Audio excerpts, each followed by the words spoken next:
On this ITAV show, we talk about the most popular browsers and why on earth some manufacturers are still using Internet Explorer, how the FCC is impacting AV, and whether or not ransomware can attack your hardware. All that and more next on the ITAV show. The network for the AV industry. What are you listening to? This is AV. This is AVNation. This is AVNation. This is the ITAV show, episode 7, recorded Friday, July 28th, 2017. Browsing for AV. Support for AVNation is brought to you by Vadio, a leading manufacturer of professional PTZ cameras, Pro AV Solutions, and UCC Integration Systems. This is the ITAV show, put on to you by the fine folks at AVNation. My name is Tim Albright. I am your host. With us to talk about everything AV and IT, or vice versa, depending on your point of view. First and foremost, my buddy and pal, his name is Steve Kawasaki from Biamp. How are you, sir? Hey, I'm doing well today. Thanks for inviting me to the show. Absolutely. You always do a good job, so it's always a pleasure. Also with us, gentleman who is IT, AV, and everything in between. His name is Michael Drainer, Drainer Technologies. How are you, sir? Doing very well. It's another beautiful day in the Midwest. It is indeed. All right, let's kick this off, guys. It's coming to us from one of my favorite IT/AV resources. Actually, it's a group called Spiceworks. If you're not familiar with Spiceworks, you may want to check them out for those AV folks that are looking to understand more of IT and just IT folks in general. They've got a question actually on one of their message boards. The question is, can ransomware infect other PC components? And where I'm going with this is we've talked a lot about ransomware over the last couple of months of this program, and I've written about it a couple of times and did a couple of talks on it. Steve, I'm going to start with you on this, and not picking on you as the token manufacturer, but it's something that I've long contended with manufacturers, and that is security updates and firmware updates and how we package and communicate that information.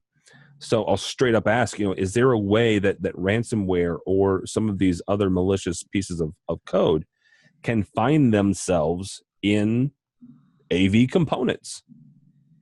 Well, ransomware in particular, I'm not enough of a cybersecurity expert to comment on ransomware in particular, although what little I know about that particular type of malicious code is the answer is probably, it depends on the type of device. Okay.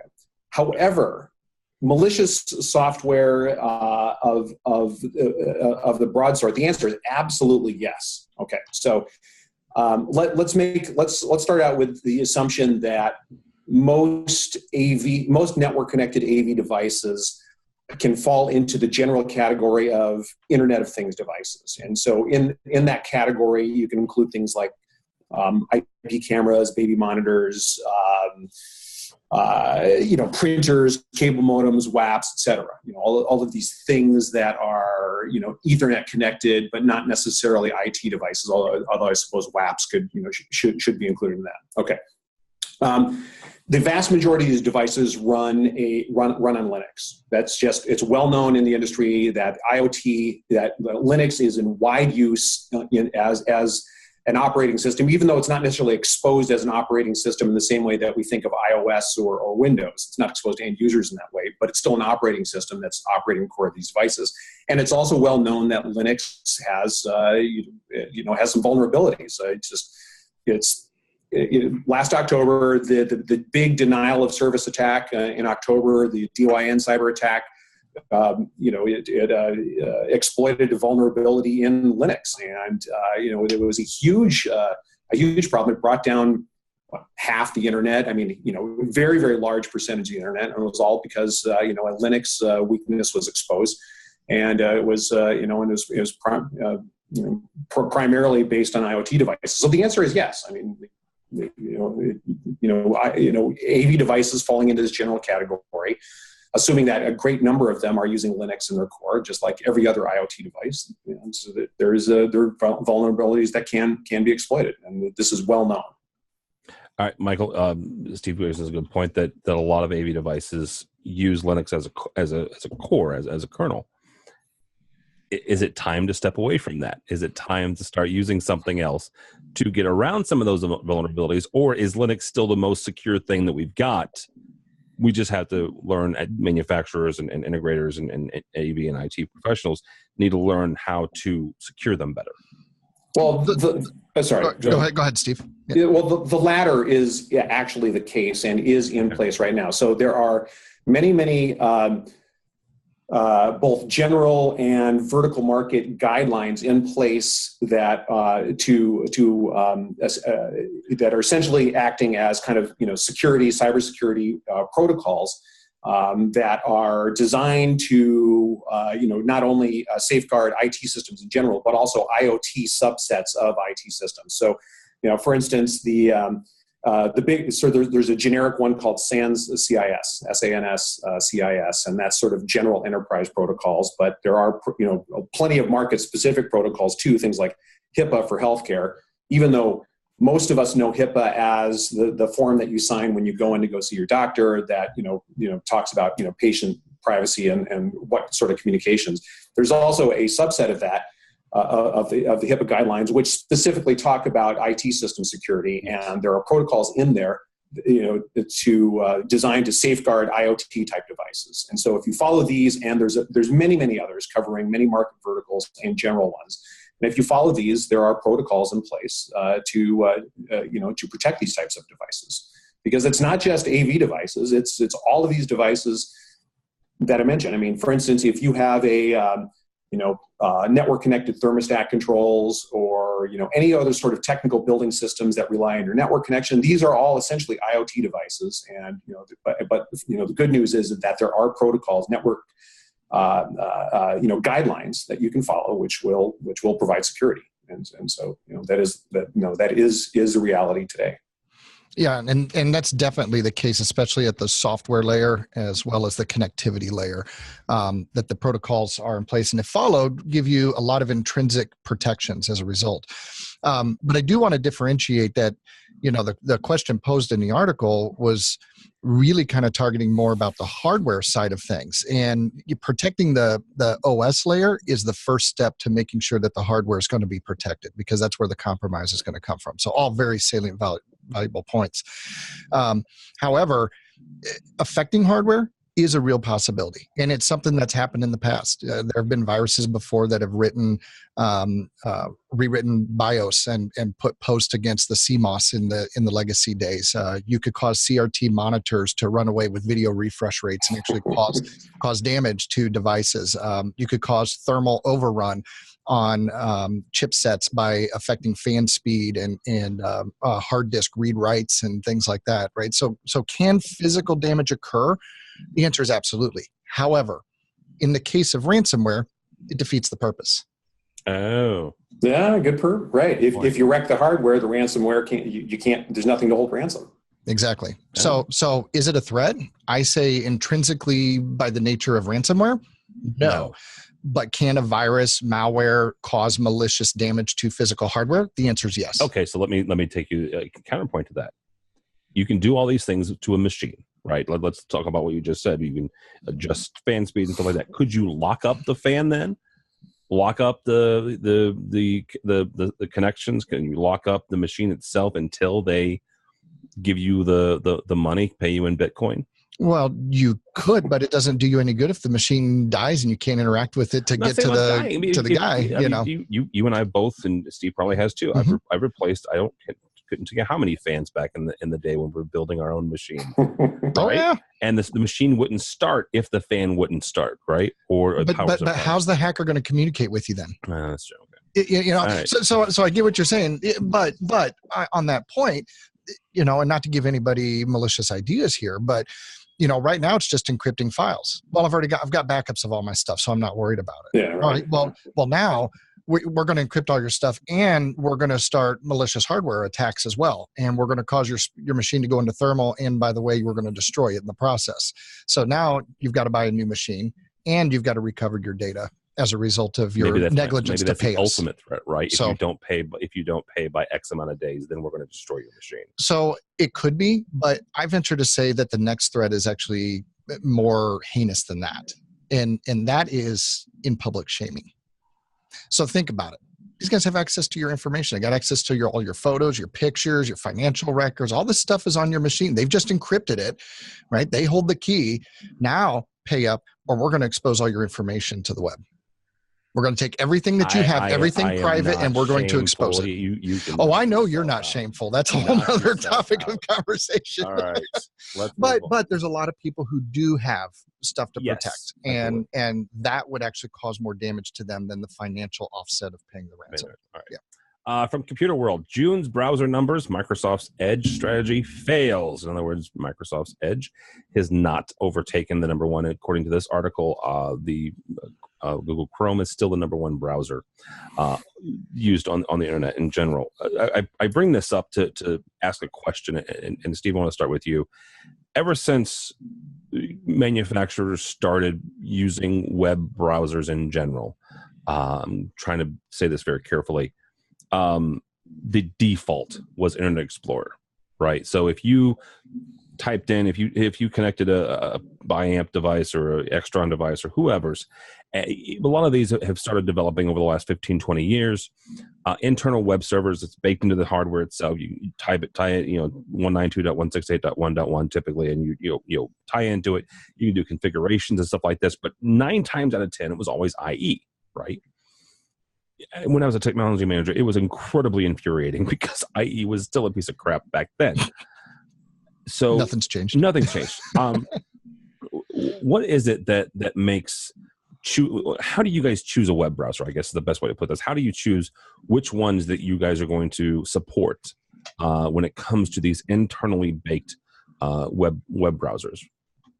Yeah, it's a good question. Well, I think we choose to support whichever the most popular ones are, whichever ones are going to serve the business case of, whatever product line and whatnot we're going to sell. So that's the commercial, reason for it. And obviously Chrome is the most widely used. And even if it wasn't the most widely used right now, it's been a significant portion of what, the default browser of choice for a number of years, whether it was in the number 1 or the number 2 slot, it was clearly growing. Clearly a very large part of the market is choosing to use Chrome. So therefore, it's worth taking seriously, even if it's not the number 1 browser. And I think that most Pro AV manufacturers still have their control applications and their software, the commercially deployed software. I mean, forget about hosted websites and whatnot, or forget about the websites that we use to host our company, advertising and and public face. Putting that aside for a second, the interface with our product lines are still primarily application based. So most of the what you use to control a product is still done through apps which have to be installed on a laptop or mobile device or whatnot. That's not entirely true. It's changing, and as our industry shifts towards functionality that is wrapped in mobile devices, especially so smartphones, tablets, things like that. Microsoft Surface Pro, iPads. More of those are having to shift over towards a web-based app, and I think it's the mobile space that is going to drive more manufacturers to having considered browsers outside of IE, because if your user is using iPads, which are obviously hugely popular tablets, they're primarily going to be using Safari, because it's so much easier to navigate around inside a mobile device if you're using the browser that's that's offered as part of the iOS. Yep. That's less true if you're using an Android phone, because there's more options to set defaults than there is inside iOS. But for instance, if you're an iOS user, it's just things link to each other through Safari. So so I think it's the mobile world that is driving browser choice really heavily. And as manufacturers move into functionality that requires the use of a mobile device, or is designed to leverage the use of a mobile device, that's what's going to drive the choice of supported browsers even more strongly than, say, things like software control of hardware. That's done at the designer or the integrator level. Yeah. Michael, when you're talking with your clients, what is the security, not risk, but the security protocols that you go through when you advise them on what to use when they're connecting with their devices, or even like Steve said, as a default on their devices? It's what works best for their environment and what they're accustomed to more than anything else. So as Steve said, it really comes down to what the manufacturers are supporting. And typically it's going to be the big three. It's going to be a version of IE. Rarely, if anybody, is ever supporting Edge, but it's typically going to be IE. It's going to be Chrome or Firefox. Those are the big players. I just don't say you want your Netscape back and we're going to be in good shape. I liked Netscape. Netscape, Opera, all those old guys. Opera's still around. Opera's a very it is. secure platform. It is a very secure platform, but it as far as market adoption is concerned, it takes up a very insignificant portion of the market. So when it comes to browsers, I tell people it's what you're comfortable with. Quite frankly, our favorite is Chrome, just simply because of the usability and the integration with the users' habits and how things work. However, the thing with all of these browsers and why there's a war over browsers is it's all about information, right? It's all about marketing. He who has the browser market share has the bulk of the information in the search engine world and in the marketing world and so on. So when it comes to making those decisions, it's what are you comfortable with? I mean, quite frankly, stick with the big three. You really can't go wrong necessarily. However, from a stability standpoint, it depends on what you're interacting with. So devices are going to be finicky. Some do well at supporting other things than others. I do like the fact that both Chrome and Firefox support emulation, and that has been very valuable, especially as an AV/IT individual. If somebody says, hey, I need a browser that supports IE 9, right, but we don't support 11, which heaven forbid that would be the case, then you can go into emulation mode and just tell your browser, emulate yourself as IE 9. And it does that. So from a technician standpoint, utilizing one of the other parties tends to work a little better. All right. Last story here, and I'll let you guys get out of here. One of my favorite topics in the world is the FCC. How is that possible? It's one of your favorite topics. Oh, I hate the FCC. Because he wants to be a lobbyist. The FCC. I taught audio production and radio production for a number of years in one of my classes every single semester. I said the FCC is the devil, and I still maintain that. I don't care which administration is in power. The FCC is the devil. You know why? Because it's a political body and not a governing body. It is the devil. That's yeah. I'm channeling my Waterboy movie. It's not foosball is the devil. FCC is the devil. So this comes to us from our friends over at The Verge. They wrote a story about it's unusual or probably not even thinkable, the fact that the FCC has actually been short-staffed since the start of the Trump administration. They've only had 3 of the 5 commissioners. Now President Trump has nominated 2 more people, and they're going to get to work, I guess is the best way to put that. Anyhow, I use this as a jumping off point, and Michael, we'll start with you on this. The FCC has already talked about net neutrality, and they're going down that road. You have frequency allocation again, so we're losing more and more wireless microphones.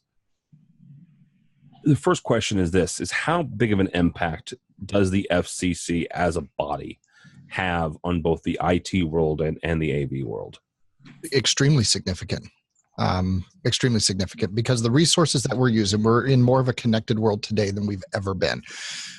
If you're not working in the world of mobility, you better be soon, because that's where the world exists today. Forget the days of PCs; they're going by the wayside.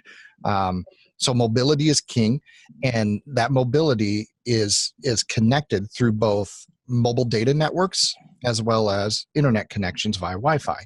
So this device right here, everything it depends on is being decided by the commission right now.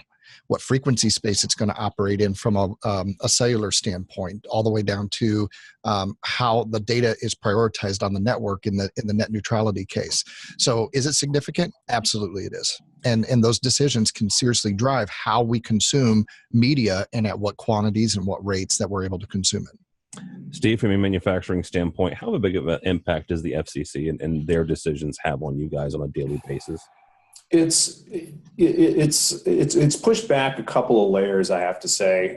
From from the viewpoint of and it depends on what manufacturer you work for. If you work for, Shure, Sennheiser, one of the big wireless microphone manufacturers, it's immediate, it's direct. And when they, for instance, reallocated the 700 megahertz bandwidth range, this goes back 6 years or 7 years. Every wireless manufacturer was in scramble mode for 2 years to and now they're at again with the 600 megahertz. Right, exactly. And the entire reason that this happened was so they could sell the bandwidth off to mobile. And it was also part of the move to take the TV bandwidth, the analog TV bandwidth at the time, and sell it off to mobility companies. And obviously that's probably and the TV's all moved into the HD realm, and now we have better broadcast TV and we have better mobility. So that was FCC may be the devil, but I think ultimately it probably worked out in terms of consumers, because I like my mobile device and all the bandwidth and all the things I can do with it quite a bit. And fortunately I wasn't working for a wireless manufacturer, a wireless microphone manufacturer at the time, and because sales were great, let me tell you. Oh yeah, right. I mean, yeah, I bet they were. It's and maybe I shouldn't say that. I wasn't the owner of many multiple channels and sets of wireless microphones at the time, which would have sucked. I mean, really. And I have friends who did, and they had to cycle through a lot of recent purchases, and there was just not really a whole bunch anybody could do about it. Yeah. From I think from the AV industry at large, it's probably kind of muted, actually. I think what happens with net neutrality and its impacts on network security, which is also kind of a secondary impact. I think it's a fairly long pipeline to get from changes in the FCC and net neutrality to things that directly impact our manufacturing right now. So, one thing I do want to point out to I don't believe we have a wireless manufacturer that's an underwriter, so I'm pretty safe in saying this. Good on the wireless microphone companies. Michael used to work for Sennheiser, but not just Sennheiser, but Shure and all the rest of them. They all kind of came out with their own version of a buyback program. Mm-hmm. Right. Yeah. It was not. They did not give you the straight up, what you paid for it, but they gave you something. Well, and even more than that, they're fighting on behalf of the consumer, because It would be very easy to just sit back and say, okay, well, yeah, we're going to give you a little trade-in to help you out, but you're going to have to buy all new systems. But, and I don't know what Shure's lobbying efforts have been like, but I know Sennheiser led the charge going into, Sure has been seated as well, and they've been seated with it, but they led the charge on allowing the reprogramming of current systems. The FCC wasn't going to allow it. If the device could tune to the restricted band, it was going to have to be scrapped. And they've actually allowed them now to write the code to modify the existing systems. That was a huge win for consumers. If they're physically capable of it. Yeah. And most of the devices on the market today are physically capable of doing that if they're from the big three manufacturers. Yeah. So, all right, guys, that's going to do it for us. Steve, thank you so much, sir. I appreciate it as always. The pleasure is mine, Tim. Thanks for inviting me. How do people find you and or BuyAmp? I can be reached at steve.kawasaki at buyamp.com. It's my email address. BuyAmp, you can find us pretty much anywhere just by going to www.buyamp.com. All right, very good. Mr. Drainer, sir, thank you as always. Very welcome. And how do people find you? Michael Drainer at Twitter, at Michael Drainer on Twitter, or at drainertechnologies.com. All right, very good. My name is Tim Albright. Don't follow me on the Twitters, but go by the website if you would, please. AVNation.tv. AVNation.tv. When you're there, check out our underwriters section. These are the folks that help us financially. They support what we do and allow us to bring you programs like this. Go to ISE and Infocom, and coming up next, I'll bring you everything from CEDIA. So check that out if you would, please. AVNation.tv. AVNation.tv. Thank you so much for listening. Thank you so much for watching. This has been the IT AV Show.